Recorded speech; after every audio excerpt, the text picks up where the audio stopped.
coming to you live from just outside the swamp of the nation's capital. Get ready for invigorating talk, commentary, and debate on the issues affecting your life. Grab your favorite drink. It's Nightcaps with Nate. Now, here's Nate. Welcome back to another edition of Nightcaps with Nate. I'm Nate, and I have the most beautiful co-hosts, in my opinion, but I'm biased. Co-hosting tonight, filling in for my sister who had something to do with her school. So, Whitley, how are you today? I'm good. How are you? Good. Usually she wouldn't come on, but we are decided to drink together tonight, and so she was like, "Hey, I'll be on your show while we drink." I said, "That's really cool." I'm drinking a Cold Snap by Sam Adams in my Lions glass, my Detroit Lions. Yes, she has taken on the Lions since we got married 14 years ago. That was one of her first act of loyalty to me. I swear it was almost as important as the wedding vows, because when we said thick and thin, she did not know how thin the Lions were going to be for the next 14 years. Although we did make it to the playoffs once. I think it was we once. did, yes. Once in our entire marriage. Once in our marriage. It's pretty sad, but anyways, hey, every year is a new year. Maybe this is it. So, this is our year. You're drinking Cold Snap? The Cold Snap? I like the Cold Snap. Yeah, Sam Adams. Yep, it's the only Sam Adams beer I like. It's kind of like a Hefeweizen or a Hoegaarden with a little bit more spice to it, but I like it. It's really good. Yeah, it's good. Wish they had it year round, but they don't. It's a seasonal beer. So, well, we have a busy one today. We're going to go over Trump and his power grab. Although, before anybody starts commenting below, I know that there has been some breaking news and that Trump has changed his position at the last minute, which I think is good. But we're going to go in and first discuss a little bit about COVID-19. Then we're going to get into Trump and his supposed power grab. Another instance where I love Trump, but sometimes he just steps on his own message. I think Trump has some great policies. Whitley's a little bit more agnostic. I know she supports Trump, at least, but just not like, she's not fervent. She's just kind of a Republican. So she just votes mostly Republican. So, but as a female, I know you probably think that he kind of steps on it a little bit. What do you think? Yeah, sometimes. He's got a little bit of a narcissistic attitude and a big mouth. His Twitter fingers. His Twitter fingers, yes. That's 100% true. So let's get into our first slide. All right, so the first story, I'm not going to do a full update on the COVID-19 thing because I do it most days, and I think tomorrow's number is going to be really skewed, and this is why, because New York City adds 3,700 deaths to coronavirus count, now above 10,000 total. You say, whoa, that's a lot of deaths in a day in just one city, and it is. It's because New York City, already a world epicenter of the coronavirus outbreak, sharply increases death toll by more than 3,700 victims on Tuesday. The reason why is because they are now including people who were never tested positive for the virus, but were presumed to have died of it. I don't know what kind of angle they're trying to get here. Is it sympathy? I really don't know. Why would you just all of a sudden artificially inflate your numbers? You're kind of being judged on your numbers, at least from us. I have no idea. I think it's honestly the most stupidest thing I've ever heard. Yeah, because if you look at the charts, I mean, the numbers were going down. I mean, New York City was looking good. Everybody's looking good. Then all of a sudden they say, hey, you know what? Let's take everybody who's died in the last few days that didn't get a test, but we think that they died of it. How the hell do you know they didn't die of a cancer that was unrelated or a influenza even? Influenza mimics those things. We're still at the tail end of the influenza season. I don't know how they can get away with this. I think the CDC should step in here and say, hey, no, if they haven't been tested, they're not part of the count. Of course, then they would call it a Trump administration cover-up. Because Trump is damned if you do, damned if you don't. So, I don't know.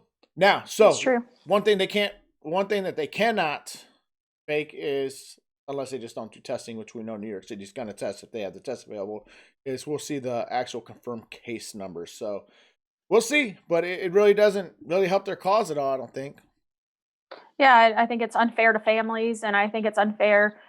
I don't know why you would want to artificially, inflate your death numbers of something like this anyway, something so scary, unless they're doing it to try to get health supplies or something. I can't imagine any other reason. Like, oh, look at our numbers are so huge right now. We need the help. And their numbers are huge because they all live on top of each other. You and I, we've been in New York City many times. They pretty much live right on top of each other. So, of course, they're going to get sick at a higher rate because they're living 15 stories on top of each other. They're sharing the same ventilation systems a lot of times.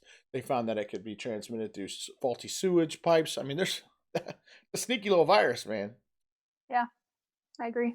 Well, next story. Trump brings it on himself again. I don't know what he's thinking. I understand what he's thinking. I'm going to go into a little defense of him, so it's going to be the next few slides. You're not going to see us for a minute, so just remember our beautiful faces because I am going right into slideshow mode here. Death by PowerPoint. So, it all started when Trump has been saying, hey, we're going to open the country up. And for some reason, people were like, oh, no, you can't open the country up. And so he's like, well, I'm going to open up anyways. I'm the president. I have absolute power, which is wrong, by the way. And so this is the Drudge headline. Trump claims total authority over states, declares mutiny.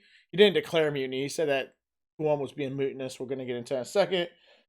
Cuomo says, hey, we don't have a king. The blame game intensifies. And finally, Cuomo backs off and says, look, I don't want to get in a fight with the president of the United States. I'm here to lead my state through a pandemic, but we really want to coordinate our own opening. I've already started coordinating with New Jersey, Connecticut, Maine, up to what they call the 95 corridor. So before he had said that, though, Donald Trump had tweeted, Cuomo's been calling daily, even hourly, begging for everything, most of which should have been the state's responsibility. Totally agree, by the way. Such as new hospitals, beds, ventilators, etc. I got it all done for him and everyone else. Anybody who's called an ass, basically. And that has been testified to by Governor Newsom and other Democrat governors. And he says now he seems he wants to be independent. That won't happen. And so Cuomo in the headline, Cuomo warns a constitutional crisis like you haven't seen in decades if Trump tries to reopen New York. We don't have a king. We have a president, the governor warned, saying that reopening the economy too soon could result in more coronavirus deaths. He is correct. Constitutionally, he is 100% correct. The president of the United States is not the king of the United States. He is the president of the United States under our federalist system. It is largely left up to the states, and I think that he should have just keep leaving up to states, because Gretchen Whitmer and Michigan and all them are looking horrible right now because they have such high death rates. Of course, what did they do in the media who supports the Democrats? Because you're never going to get the media on your side. What do they do? Well, let's go back to our little show here. If you remember, Trump has never, ever got the benefit of the doubt from the press. Ever. Not one time. It's unfair. Even during his honeymoon, where most presidents get at least some sort of favorite coverage, he got 5% positive coverage, 62% negative. The rest was considered neutral. That's wrong. In contrast, President Barack Obama in early 2009 had 42% positive, only 20% negative, and the rest were neutral. Even among the other presidents, Bill Clinton, who was engulfed in sex scandal after sex scandal, still got 40% positive coverage to 60% negative. But if you look at Trump, he's had 80%, depending, these are two different studies, by the way, 80 to 20. Even George W. Bush. Every president got their little honeymoon, not Trump. Trump was beat up from the media the very first day he ran for office, let alone took the oath of office. So, learning all that and getting all that reported in the news, do you think the news changed their way? Not a chance. 2018, did they do better? Nope. The media Trump hatred shows a 92% negative coverage of his presidency study. This is a headline. It said, to say that the big networks haven't exactly had a love affair with Donald Trump as they plainly did with President Obama is an understatement. A new survey shows that not only is coverage of Trump overwhelmingly negative, but the president's biggest accomplishment, the roaring economy, gets almost no attention. Now, when Obama had brought us up from the brink of recession, thank God he did, and it was a very tepid, slow recovery, he still got positive press for the economy. Okay? Every other president, when Clinton was engulfed with his, and in this Me Too age, he would have had to resign nowadays. But back then, he was banging out an intern, sexually harassing a young lady, had scandal after scandal after scandal, lied under oath, which is a felony, the same felony that sent a lot of people to prison, including General Flynn, including, who was that, Martha Stewart, see the home cooking lady. But yeah, he always got positive coverage about his economy. So do you think they learned in 2019? Nope. Nope. Nope. Let me go back to the thing so they can read it. It says, Washington Times, a broadcast tradition, 90% of Trump coverage remains negative. It has become a cultural norm as President Trump approaches 2 years in office. Broadcast news coverage remains 90% negative. So, this is my first defense. If I was an attorney, which I'm not, but if I was an attorney and I was defending Trump, this would be Exhibit A. Trump has had to go out on a limb on everything. He never got the benefit of the doubt. Brett Kavanaugh, whether it was the economy, whether it was Russia hoax, which, by the way, turned out to be a hoax. He said, hey, my campaign was spied on. Sure enough, we saw just this year, the FISA courts are very pissed off at the FBI right now and asking them, hey, what are you going to do now? Because you guys, some of your agents aren't even allowed to submit cases before this court anymore because you lied so bad.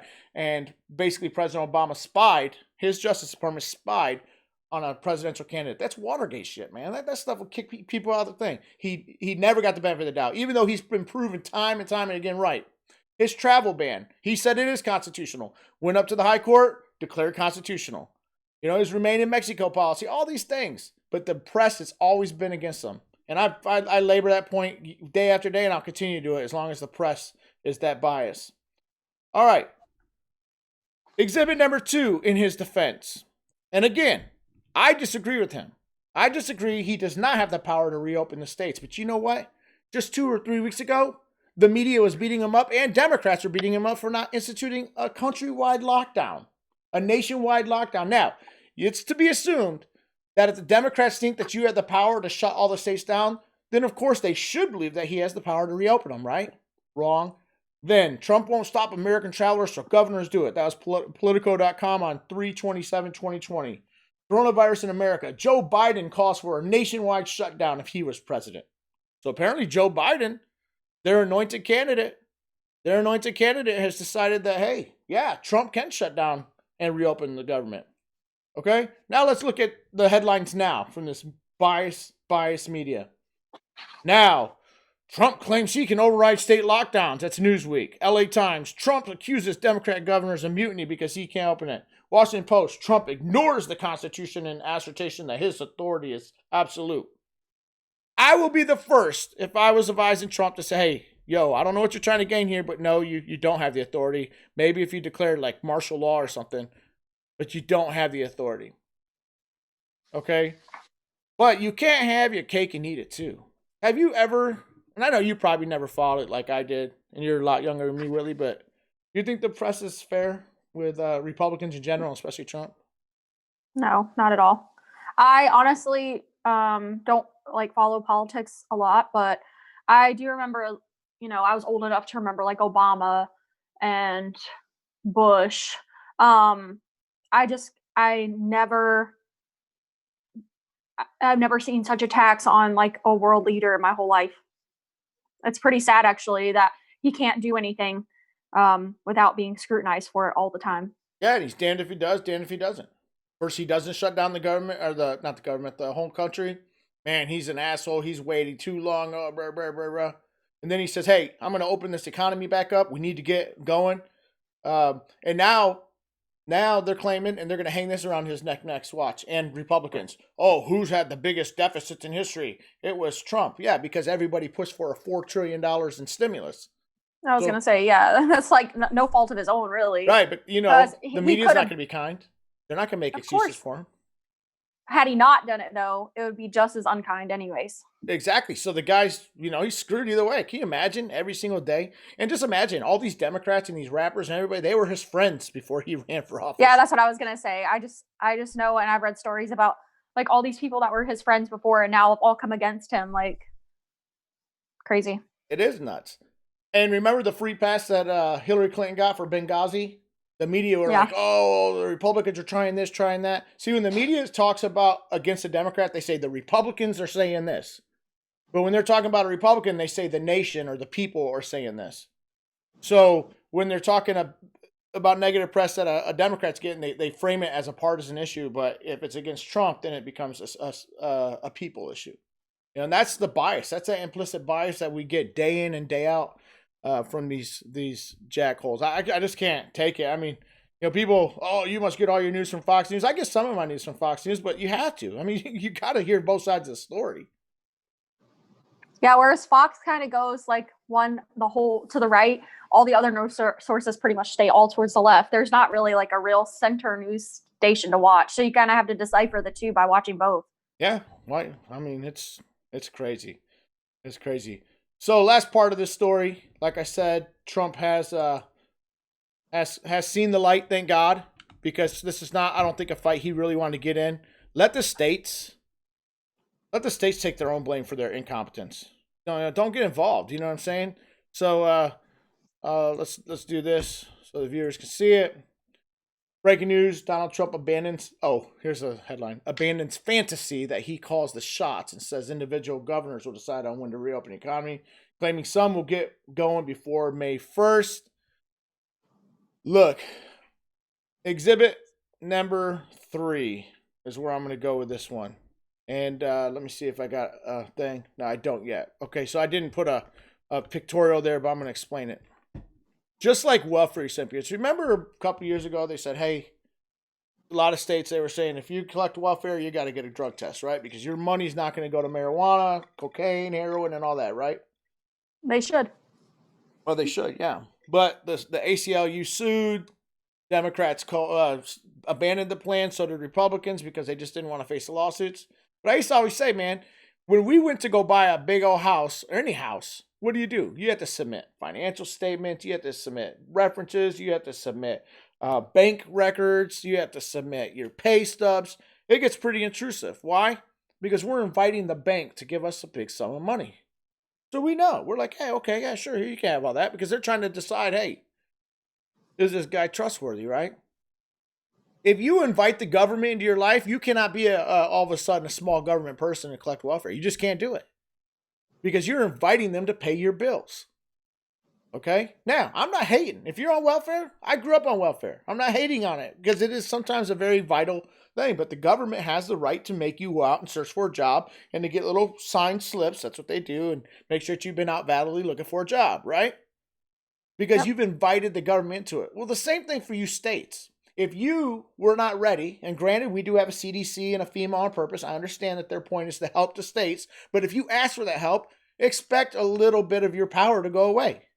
If you tell the President of the United States, hey, I want your road funds, your infrastructure road funds, then they told your states, hey, then your drinking age is 21. This is back in the 70s and stuff before states really wanted to raise the drinking age from 18 to 21. But they had to say, hey, you want our money, you got to play by these rules. And a lot of the states will say, oh, yeah. In fact, it's gotten to where I think it's 1 out of every $3 that the state spends comes from the federal government. So really the federal government kind of owns your state because you're so dependent on it. And we're seeing this played out with sanctuary cities right now. They're saying, hey, and a judge has finally approved it. Yes, you can tie funding for police departments to whether or not they're a sanctuary city. If they're a sanctuary city, and the federal government says, hey, we're not going to pay you to fight our law enforcement agents, then they don't have to give it to you. You know what I mean? It makes sense. It makes total sense because if I ask somebody for money, they're going to be like, hey, can you pay that back? Prove it to me. Let me get your credit score. You know what I'm saying? Yep. Normally, that wouldn't be any of your business. But if you ask somebody to help. So if all these states all of a sudden needed Mercy Hospital ship, the USS Comfort, they all of a sudden needed, a crap load of equipment from the stockpile because Mayor de Blasio sold off or auctioned off all his ventilators, so now they need ventilators. When you invite the government into your business, don't tell them to butt out of your business when it's convenient. You have no right. Because at the end of the day, he could just, he could play hardball with this stuff. Now, would he be investigated? Probably. Would he get beat up in the media? Probably. But at the end of the day, he'd be beat up either way. It doesn't matter. True. But, I see what you're saying. I personally I feel like the state should be making pretty much their own laws and the federal government should stay out of it. But again, when you're asking for the federal government's help, yeah, they get to tell you how fast your speed limit can be. For a long time, in the early 80s, the max speed limit on any interstate had to be 55 or less. Otherwise, they didn't get road funds. Okay. I remember that. And when you get, can you imagine going 55 now? No, it just seems so slow. I hate I going can't through even imagine going 65. I know, like some of the states. That's one thing. Hey, kudos to Michigan. Y'all got 70 mile per hour. I think the biggest what state was it? I think it was 75 at nighttime you could go. But, you know, I could never imagine going that. So that's not even a mile a minute. There's something psychological about 60, right? But, you know, back in the day, you know, that's what the government did. Hey, you want our money? This is what you got to do. And it works. And the courts have upheld it. Hey, you ask the feds for money. Don't get mad when they get in your business. Okay, because they have the right to do it. So that's my other defense of Trump. Look, you guys asked him to do stuff. And he kind of mentioned down that first tweet, Governor Cuomo, you've been calling me daily, and I have done nothing but help you out. So you can work with me to reopen your state when it's time to do it. And I think that every governor will have a role to play in their own economy, because they're, at the end of the day, they're going to get a judge for their economy as well. So I still think it's kind of like unpresidential to Twitter and like have your Twitter fingers going all the time, especially like putting out your conversations with like governors of states and stuff. Like, I don't know. I think that's partly why the media beats them up a lot. Like, well, they would beat him up anyways. And I saw that with Bush. I saw that with Bush Sr. I saw that with Ronald Reagan. Yes, I'm that old. They're going to beat him up no matter what. But you're right. He and I have said time and again, shut the hell up and lead. You know? I think like part of it, I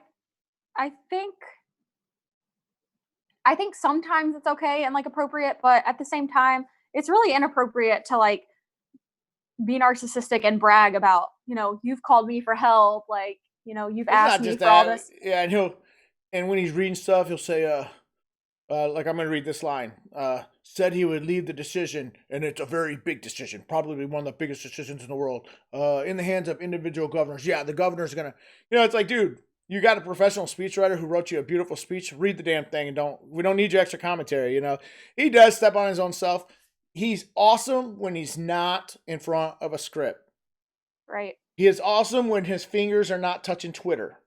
I agree. When he is at a rally, I've had friends and family go to rallies that aren't even that political, and they said it's the best time they ever had. They said he's hilarious. I'm sure he's funny. He's got a natural knack, but when he's sitting there, in fact, whenever I see the press conferences, I wait until he gets to the questions and answers. I think he's funny how he takes on the press a lot of times. I think it's hilarious because he's the first Republican to actually call him out. But when it comes to Twitter, stop the nonsense. Save it for the press conference. And he's looking tired too. I mean, this guy, you know, they beat him up. They said that he hardly ever showed up in front of the press. This guy's been in front of the press every day since this quarantine, this lockdown. Every single day. And we're talking 2 or 3 hours that he sits there and takes questions and stuff. So you can't say he hides from the press. No, I'm not saying that. That's the only thing that I would change is like, get off Twitter. You don't need to put like all of somebody else's business out there. You know, I don't know. I think he does it because the people actually, minus me, a lot of the people actually like it. Like they like the transparency of our president, you know, they do. How he tells everybody what's going on. And I think it's just so, you know, it's never happened before. You've never had a president always telling the country like, hey, what's going on all the time. So it's kind of like a drama series playing out in front of you, which is... He's winning over males, even black males, Poles, Hispanic males. They're coming to him in droves. What it's doing is turning out the females. And when females make up 51% of the that sounds like a Bush, the electorate, then, I mean, that's not a good thing. So... don't get me wrong. I'll still vote for him over Biden, but... Well, yeah, Biden's going to accidentally vote for him. Biden doesn't even remember who he is at the time. You know, just like I said yesterday on the show that surprise Bernie came on his show. The only person surprised was Biden because he forgot he was going to have him on the show. That was silly. You know what I'm saying? This is crazy. What? Hold on, wait. Go ahead. I heard this like all these funny memes about Joe Biden coming out, and I personally feel bad because like he probably does have dementia. And you have a heart for them patients. You used to take care of them. I do. I feel horrible, but at the same time, it's still funny, you know? So like there's this one that just came out and it was like Joe Biden is the only person standing by the door at Easter waiting to hand out trick-or-treat. Yeah, waiting for trick-or-treaters. Yeah, that's hilarious. You know, and I feel bad too, and I can see it on your heart, but it's just like if you... It hurts my feelings. It's like when you worked... when you worked at that home where they had dementia patients, and if one of them said, "I'm running for president," you'd be like, "Oh, that's so sweet. Come on, let's get your." I don't know. So, Because you actually feel bad for them, because they really do. Like, I still see it at work, and I do feel bad for Biden, but at the same time, I really actually feel like he's kind of being bullied by his own party. Like, you know that something's wrong with him, yet you're still throwing him out there. Like, that's not right. And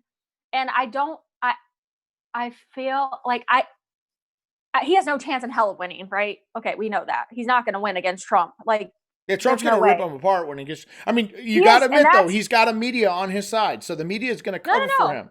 I'm not saying that. The media is completely on his side. I totally know that. Like, they'll downplay any sort of memory loss, dementia Joe, whatever. Like, but I just feel bad for him, because like Trump is going to rip him to pieces. Yeah, Like, Trump can, like, he is like the knack for just tearing people apart. You know what I'm saying? right. Well, like, that's another example when we were saying he sucks at prepared remarks, but like in the debates, when he was debating Hillary Clinton, I thought, especially the second debate, I thought he tore her to pieces. He shredded her up. He turned everybody up. He's got like such a quick, like, sense of humor, and and let's be real, America, we're kind of like, some of us voters are a little white trashy, so we feed off of it. It's kind of like funny, like, oh my god, I can't believe you said It's that. kind of like the shit, train wreck that you're not really supposed to be looking at, but you Yeah. drive by slowly and look at it. Or like, you like are at Walmart and you're staring at like the shoppers. You're like, what the fuck is she wearing? Like, Jesus. and you're just laughing, but it's like still sad. Oh Lord. You were in the free speech I zone. feel bad. I No kind of safe feel I have a spaces heart for Joe allowed. Biden. Nightcaps But- with Nate. I do think he's a pedophile, though. You think he's I a think- pedophile? Yeah, I think he's a little creepy. Man, oh man. You talked right over my DJ drop. Sorry. Here it goes. I forgot you can't see the screen. Oh man, here, I'll do the other one just for fun. Get your knickers out of a bunch and grab another drink. You are listening to Nightcaps with Nate. Whitley, can you believe that some sexy British lady made those for me? No. She didn't even charge me. Nightcaps. No, nightcaps with Nate. It wasn't her, people. I actually paid for it to get done. You should have had me do it. I should. If I knew how to do all the Nightcaps with Nate. If I knew how to do all the special effects and stuff, then we would have just done them ourselves. I'd have hired some redneck down the street. Have like JD on here. It's Nightcaps from Nate. All right, let's move on. Oh man, oh man. All right, so your favorite governor, Governor Whitmer, is facing fierce backlash. Now, this is from the very liberal NBC News. So it's working, people. Whitmer spent much of her Monday news conference responding to the pushback on the new measures. Prominent conservatives circulated. I like how they blame it. See, that's what I was talking about. Not the people of Michigan. Like, if this was against a Republican, it'd be like, and the residents of Michigan are pushing back. But here they say prominent conservatives circulated a petition. The prominent conservatives. Right. Those damn bullies. Yep, those damn right-wing assholes, wing nuts. But one generated more than 200,000 signatures, while more than 300,000 Facebook users joined a group titled Michiganders Against Excessive Quarantine just in recent days. 300,000. The reason we started this group wasn't that we were against the quarantine. We're not, the group's founder, Garrett Saldano, said, chiropractor and a former Western Michigan University football player. He said, we are against our very constitutional rights being taken away from us. And then if you look at the other picture, 5 tickets and 323 warnings given to voters violating the stay-at-home order. Now, if you look at that voting picture right there, this is exactly my point. It pisses me off. Take a look at that voting, that voting picture. There's nothing more socially isolated than that. He's a good 6 feet away from his partner. The DNR was going out and checking to see if they were all living in the same household. How can they tell? Well, you look at the license. If the license has the same damn address, then they're kin, they're family, they're friends. You know what I'm saying? They're living in the same household anyways, but there's nothing more socially isolating, and nothing will piss off a person from Michigan, because if you've been to Michigan and you're watching this, you will know that Michigan and Minnesota and probably Maine have the most lakes in any state. It is a bunch of lakes. People love fishing and boating in Michigan, okay? There is no reason, and I know somebody from Michigan said, hey, the reason why is because she says you're not getting exercise in motorboat. Is this a freaking quarantine or a house show? You know what I'm saying? Is this Biggest Loser or what? So she is. Whatever you guys are doing in Michigan, it's working. I think it's is it tomorrow or Saturday or something? They're having that gridlock and Lansing thing. I urge you, show up. I don't care if you're a Democrat, Libertarian, a Republican. Show your government that they do not have to exercise this kind of control over you. Every state has a lockdown going on right now. Every single state, including this one. But guess what? We have common sense where we live. Even the state below us, about 10 miles from where we live, is the state of Virginia. And we actually went golfing in the state of Virginia. And they have a Democrat governor. So there's no excuse why this governor is doing this. She is in over her head. Y'all need to go ahead and start a recall petition and get rid of her. 323 verbal warnings and 5 tickets given to people by the DNR. Sad. Well, at least we know the DNR's keeping their jobs. Yeah, they are. Well, I don't understand Michigan. Michigan is like such a beautiful outdoorsy. Like when I first moved there, you would think, oh, these are like their country. They're kind of country. They don't wear cowboy hats, but they have John Deere hats. Everybody has a goatee for some reason. They hunt and stuff like that. And when I first moved there, the guys are like handsome guys. Michigan guys are handsome. They're rough and manly. Yes, and like it's such like it's so weird that they all vote Democrat, honestly, because I grew up in Georgia. So they don't. They vote it every other time. It's really weird. When I was really young, we had Blanchard, destroyed the state. Engler came in, fixed it. Jennifer Granholm took over, destroyed the state. Snyder fixed it. Yeah, he had the Flint crisis, which I don't want to hear about. That's a whole other thing. But he saved the city of Detroit. Detroit was a cesspool. And then what do? Hey, we go and we elect basically Granholm #2, Whitmer. And I don't get why they vote the same people. And I mean, it's not.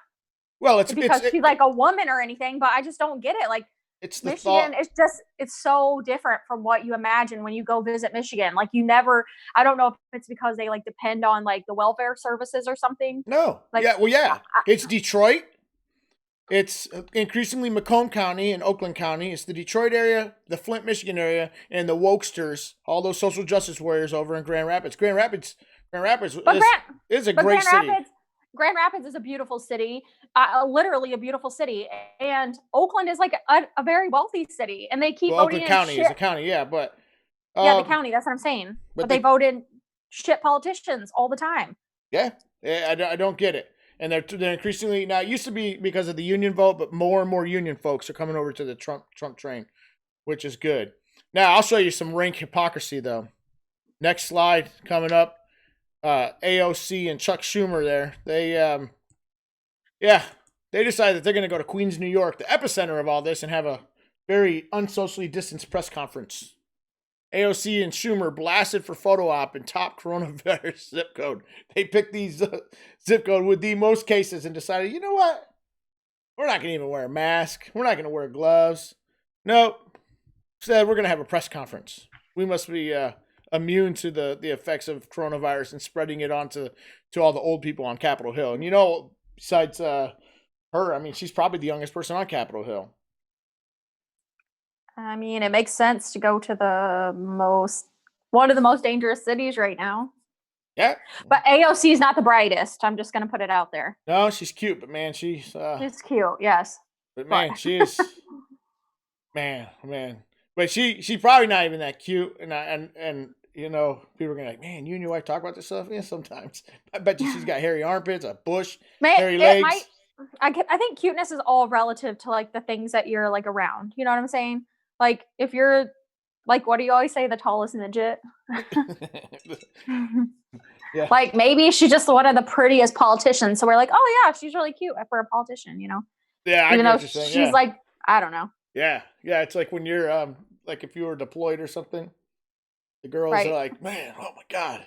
But day one, they're like hidious. Yeah, and then, like, by the end of the deployment, I can see something in her.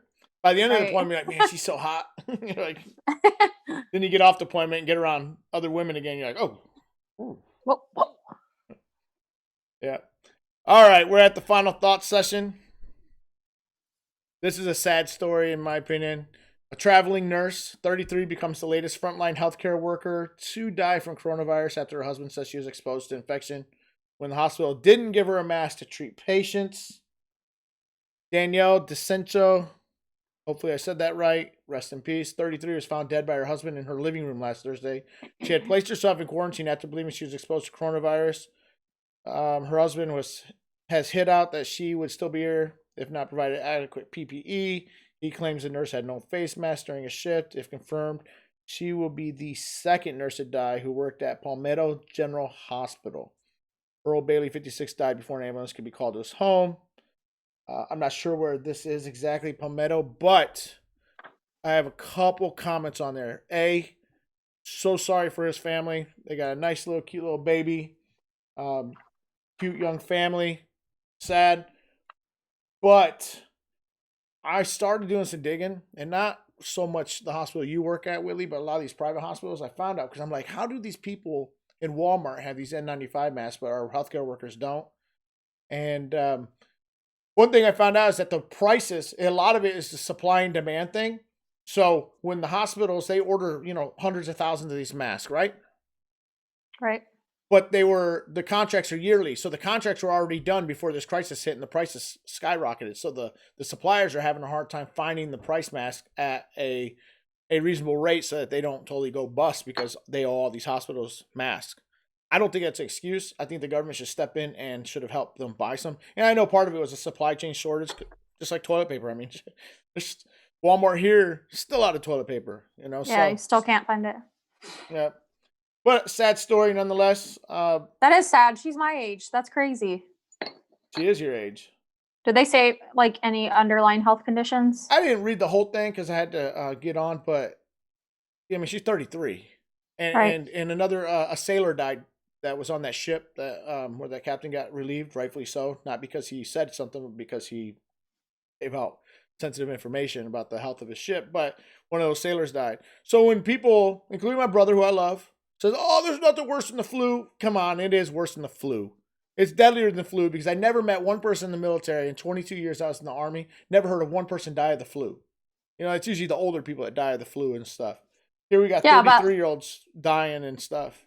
Yeah, and not just that, like the flu, like me personally, I'm hearing of like people with like within my own life that are getting COVID, Yeah, and like people that like people get the flu too, but the difference is that in my whole life though, I've never met somebody that died from the flu, and I'm 33 years old. Exactly. I've never met somebody that died from the flu, and like I don't know, I think the hospitals. Shame on them for not, keeping up with their PPEs. That's crazy. Yeah, it is a frontline thing. And at least relax the standards. If you can't provide a N95 mask, and then some of these hospitals are saying, "Oh, you can't wear your own mask." Why? Nothing safer than nothing, right? Yeah. Well, I know at our hospital we're able to wear the homemade mask. We just have to wear it over a surgical mask. Right, which I guess helps with more protection. And shout out to some of my friends. My friends' parents are like making us masks and shipping them to the VA and stuff like that, which I think is super sweet. Yeah. I have a shipment coming to our very own house full of masks. Really? Yeah, just take to the hospital. So. Cool. And shout out to your friend Sam. I keep forgetting to, but her father made the American flag board thing. It's like wood behind me. Yep, the flag. And she's in New York right now. Yep. She and a team from the VA are there at the Ground Zero helping COVID patients on behalf of the federal government for the VA Medical Center. So that is our show. Thank you, babe, for being on. I actually enjoyed it. Thanks for having me. I'm kind of boring, I know, but it's okay. You make up for it in cuteness, and you're not boring. Yeah. All right. Bye. Bye. This has been Nightcaps with Nate. Please join Nate for a nightcap every weeknight at 9 Eastern here on Facebook Live.